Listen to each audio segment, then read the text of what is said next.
Hello everyone, my name is Alfonso Morales, and the topic that I chose for my presentation is racial and ethnic disparity in juvenile justice processing system. I hope you guys enjoyed the video. Compared to white youth, youth of color are much more likely to be arrested, detained, formally processed through the court system, and incarcerated, even for the same crimes. This is because the justice system treats different racial groups unequally at every stage, from interactions with police to sentencing. This unfairness is often caused by biased decisions and problems with the system itself. Important things to know about the differences between racial and ethnic groups in youth justice. More arrests. Even though crime rates are about the same, black and Latino youth are arrested at much higher rates than white youth. Juvenile detention centers hold more black and brown teens than white teens who are being held before their hearing. This is called disparate detention, formal processing. Instead of going to community programs, black and Latino kids are more likely to have their cases handled formally by the court system. Teenagers of color may get harsher punishments than white teens for the same crimes when they are caught and punished. If a youth is moved to adult court, they will likely face harsher punishments. This is more likely to happen to black and Latino youth. Racism and ethnic inequality are caused by the following.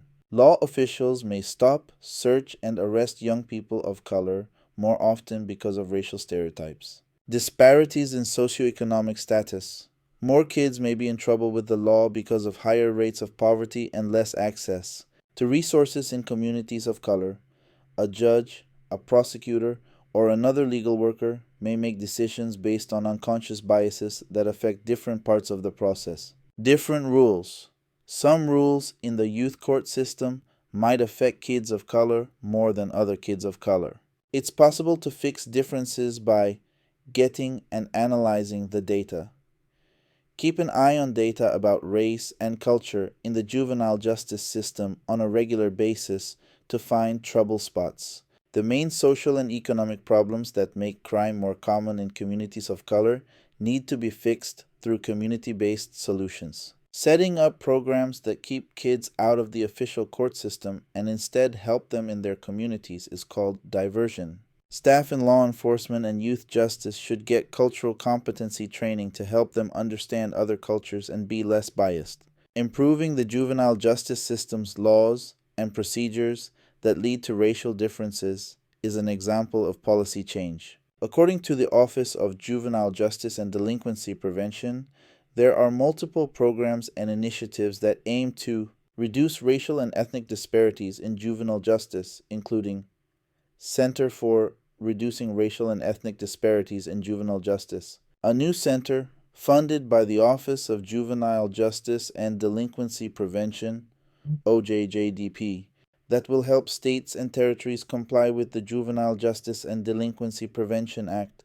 The center will prioritize partnerships with youth and families to address racial inequities. Formula Grants Program, a program run by the OJJDP that provides funding to states to address juvenile delinquency and reduce racial and ethnic disparities. Protect and Redirect, a program run by Equal Justice USA that focuses on reducing racial and ethnic disparities through restorative justice diversion programs. Reducing Racial and Ethnic Disparities in the Juvenile Justice System Act of 2022, a bill that aims to reduce reliance on incarceration and provide culturally appropriate services to youth. Ambassadors for Racial Justice, a program run by the Annie E. Casey Foundation that trains attorneys to advocate for youth in the juvenile legal system. Other ways to reduce racial and ethnic disparities in juvenile justice include implementing culturally and linguistically competent practices, ensuring that information is easily understood by a diverse audience, using cultural knowledge in training, screening, and assessment. In conclusion, based on the research that I performed in this assignment, I believe, while there have been efforts to reduce racial and ethnic disparities in the juvenile justice system, it is unlikely that they will completely disappear without significant systemic changes. as the issue is deeply rooted in societal factors like poverty, discrimination, and implicit bias within the system itself. Therefore, ongoing efforts are crucial to address these disparities based on the information obtained by in the articles from the National Association of Criminal Defense Lawyers website. There's a few key points to consider. For example, persistent data. Research consistently shows that youth of color are disproportionately represented in the juvenile justice system, even when considering crime rates. Factors contributing to disparity. Factors like biased policing practices, socioeconomic disparities, and differences in access to legal representation can contribute to racial and ethnic disparities in the juvenile justice system. Positive developments. Recent reforms like increased focus on diversion programs, decriminalization of minor offenses, and community-based interventions aim to reduce disparities. Challenges to overcome. Addressing implicit bias among judges and law enforcement, reforming sentencing guidelines, and investing in social programs to address root causes of crime in marginalized communities are key challenges. And finally, I believe that one way to prevent racial and ethnic disparity in juvenile justice processing is the prevention of crime in juveniles. For example, there are many ways to prevent juvenile delinquency, including providing opportunities offer children and youth opportunities for success, such as educational and employment opportunities and meaningful activities. Providing role models, provide youth with mentors and adult role models. Setting standards. Set standards and expectations for your child and discipline them when necessary. Spending time together. Spend time with your child, such as helping with homework, going to a movie, or watching a TV show together.